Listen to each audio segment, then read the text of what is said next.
Assalamualaikum warahmatullahi wabarakatuh. Selamat pagi anak-anak. Bagaimana kabarnya hari ini? Alhamdulillah ya, pada sehat-sehat. Baik, sebelum memulai pembelajaran hari ini, alangkah baiknya kita berdoa terlebih dahulu. Berdoa dimulai. Berdoa tidak akan pernah selesai. Marilah kita masuk ke pembelajaran hari ini. Sebelum mulai, Ibu akan absen dulu. Anita, Bu, Selfie, Bu, Fahri nggak ada ya? Sakit. Kemana? Oh, sakit. Kita berdoa ya kepada yang sakit supaya cepat sembuh dan bisa mengikuti pembelajaran sama seperti kita. Sebelum kita memulai pembelajaran hari ini, Ibu ada sedikit siraman rohani ya. Burung beo, burung belibis, buah naga dimakan ulat. Tonton videonya sampai habis, semoga bermanfaat. Jangan lupa bekerja, berdoa, dan berhasil. Tadi sedikit motivasi dari Ibu buat kalian semua ya, biar kita tambah semangat belajar hari ini.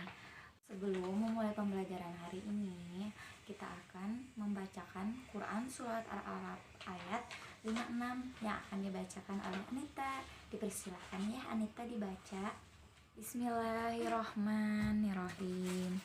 Wala tufsidu fil ardi ba'da islahiha wa'udu khafwa wa tama'a inna rahmatullahi qaribum minal muslimin. Pada Anita sudah membaca surat Al-A'raf ayat 56 dan beserta artinya ya. Terima kasih.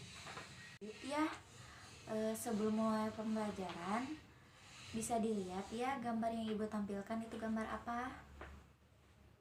Nah, bagus. Iya, itu ada gambar manusia, ada tumbuhan. Ada yang tahu kita mau belajar apa?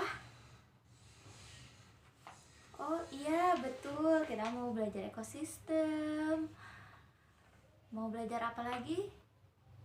Oh iya, betul juga, kita mau memulai belajar lingkungan. Baik, sebelum ke proses pembelajaran, Ibu akan membacakan tujuan pembelajaran hari ini dulu ya.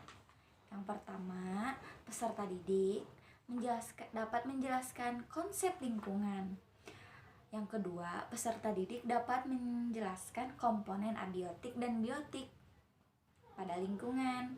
Yang ketiga, peserta didik dapat menjelaskan interaksi antar komponen dalam ekosistem membentuk pola-pola tertentu. Yang keempat, peserta didik dapat menjelaskan bentuk-bentuk saling ketergantungan antar komponen penyusun ekosistem. Yang kelima, peserta didik dapat menjelaskan bentuk saling ketergantungan antar komponen makhluk hidup yang tergambar terutama pada aliran energi dan siklus materi. Tujuan pembelajaran hari ini anak-anak. Lalu Ibu akan menanyakan tugas minggu lalu. Apakah sudah beres semua? Ada yang belum ngumpulin? Kenapa Selfie belum ngumpulin? Aku mengerjakan tugasnya. Gak ada alasan ya lupa, mati lampu, atau segala macamnya ya. Soalnya teman-teman kalian juga pada ngumpulin. Ya udah, lain kali mah dikerjain ya tugasnya Selfie. Terus Ibu akan membagi kelompok Anita sama Ulfah, Selfie sama Fahri. Karena Fahrinya nggak masuk, Selfie sendiri ya. Masuk ke materi ya. Materi kita hari ini adalah konsep lingkungan. Yang pertama, pengertian lingkungan. Pengertian lingkungan, ada istilah yang namanya kata environment yang memiliki arti the physical, chemical, and biotic conditional surrounding on organization. Nah, berdasarkan istilah tersebut, lingkungan dapat kita artikan secara umum segala sesuatu yang berada di luar individu Nah, segala sesuatu yang di luar individu tersebut merupakan sistem yang kompleks dan mempengaruhi satu sama lain. Kondisi demikian yang menjadikan lingkungan bersifat dinamis dan dapat berubah-ubah sesuai dengan kondisi dan seberapa besar pengaruh masing-masing komponen terhadap satu sama lain. Lalu, lingkungan tersebut dibagi menjadi dua.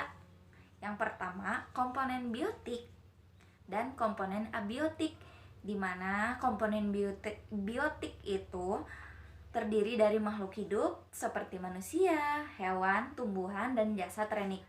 Sedangkan komponen abiotik terdiri dari benda yang tak hidup seperti air, tanah, dan sampah. Lanjut ya, hal-hal yang dapat kita temukan dalam lingkungan. Ada yang tahu apa aja? Oh belum, baik, Ibu jelaskan ya. Lingkungan hidup terdiri dari dua bagian, yakni lingkungan biotik dan lingkungan abiotik. Komponen biotik dan biotik adalah suatu lingkungan yang akan mengalami hubungan timbal balik merupakan suatu sistem yang disebut ekosistem. Lanjutin ya. Ya, selanjutnya interaksi dalam membentuk suatu pola. Nah, setiap organisme tidak dapat hidup sendiri dan selalu bergantung pada organisme lain dan lingkungannya. Saling ketergantungan ini akan membentuk suatu pola interaksi. Nah, bentuk-bentuk interaksi tersebut ada 4. Yang pertama, jaring-jaring makanan dan rantai makanan. Yang kedua, simbiosis. Yang ketiga, predasi. Yang keempat, bentuk-bentuk saling ketergantungan. Ya, jaring-jaring makanan dan rantai makanan. Rantai makanan merupakan siklus makan dimakan yang terjadi dalam sebuah ekosistem atau lingkungan hidup. Sementara jaring-jaring makanan adalah siklus rantai makanan yang terjadi yang saling tumpang tindih dan berhubungan dalam suatu ekosistem. Simbiosis ini adalah bentuk hidup bersama antara dua individu yang berbeda jenis. Nah, macam-macam simbiosis ada 4. Yang pertama, simbiosis mutualisme, simbiosis komensialisme, simbiosis parasitisme, dan simbiosis predatorisme. Ada simbiosis mutualisme, ada yang mau membacakan? Oh iya, selfie boleh.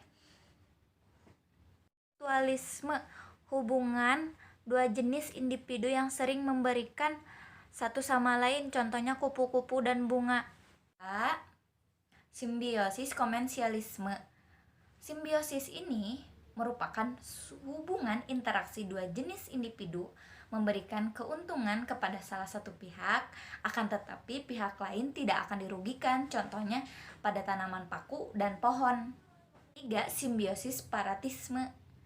Simbiosis ini merupakan hubungan dua jenis individu yang salah satunya diuntungkan, sedangkan individu yang lainnya dirugikan, contohnya nyamuk dan manusia, yang dimana nyamuk ini menghisap darah manusia dan manusia tersebut merasakan gatal.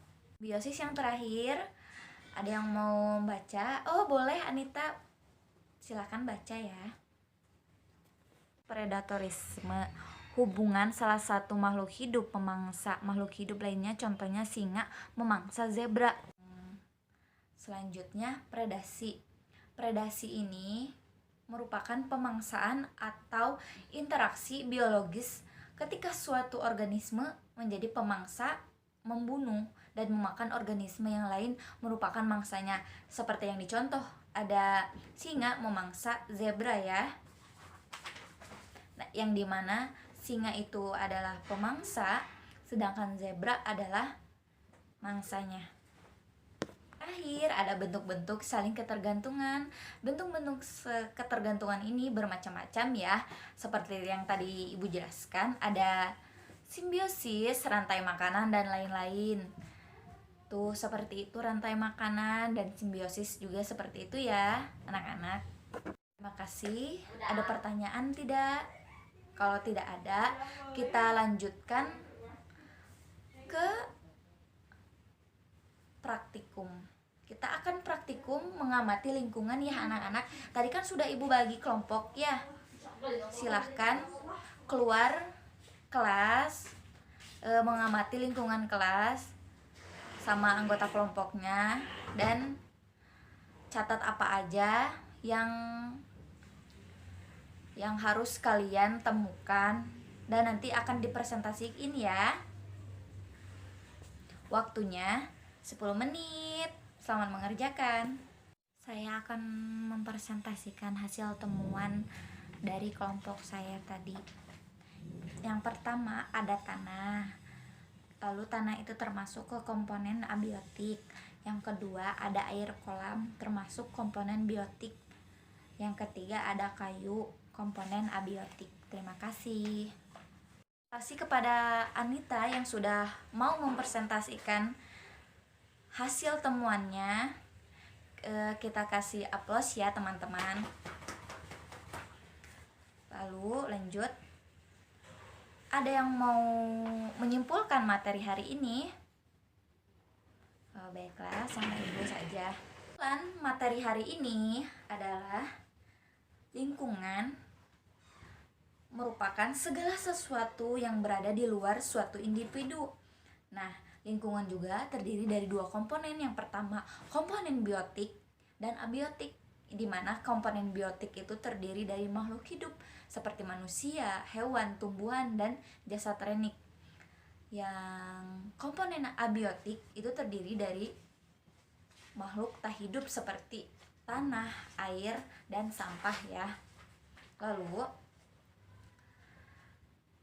lingkungan ini tidak akan berjalan secara sendiri, mereka akan saling ketergantungan ya. Lalu saling ketergantungan ini akan membentuk suatu pola interaksi. Nah, bentuk-bentuk interaksinya tuh ada 4 ya. Ada jaring-jaring makanan dan rantai makanan, ada simbiosis dan predasi, lalu ada bentuk-bentuk saling ketergantungan. Materi hari ini telah selesai ya anak-anak. Sebelum ditutup, kita langkah baiknya membaca alhamdulillah bersama-sama. Alhamdulillahirabbil alamin. Sebelum ibu tutup, kalian kerjakan tugas individu yang telah ibu upload di Google Classroom. Waktunya sampai pukul 23.59 malam ini ya. Lalu jangan lupa juga membaca materi yang akan kita pelajari di minggu depan. Baik, sebelum ditutup kita berdoa dulu ya. Berdoa dimulai.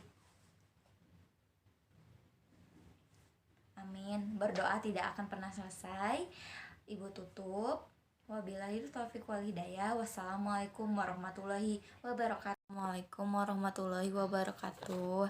Alhamdulillah ya, kita dapat bertemu kembali di pembelajaran interaksi makhluk hidup dengan lingkungannya.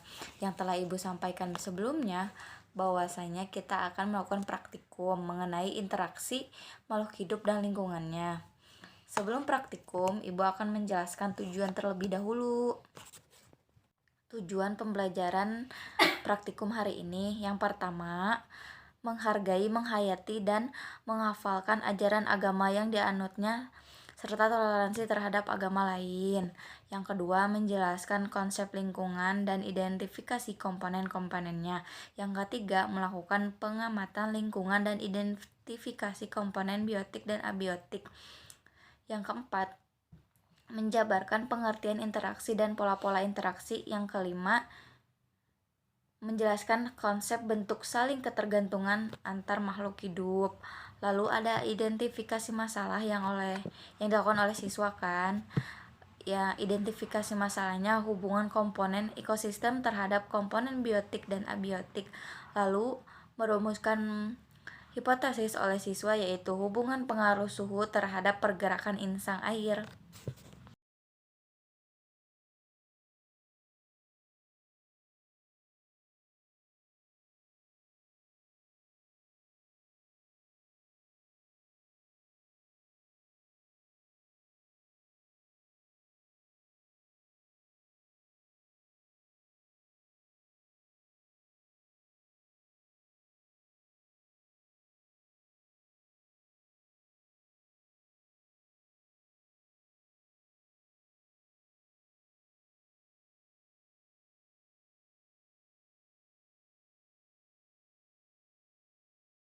Kesimpulan pada praktikum hari ini, yang pertama ada 3 suhu. Pertama suhu panas, kedua dingin, yang ketiga suhu netral. Pada suhu panas, ikan langsung mati. Yang kedua, suhu dingin, ikan bergerak cepat, tapi lama-kelamaan dengan beriringnya waktu, dia akhirnya mati juga. Lalu pada air netral, pergerakan insang, ikan semakin bergerak seperti biasa. Nah, dari sini dapat disimpulkan bahwa ikan tidak bisa bergerak pada suhu panas, harusnya menggunakan suhu biasa. Terima kasih.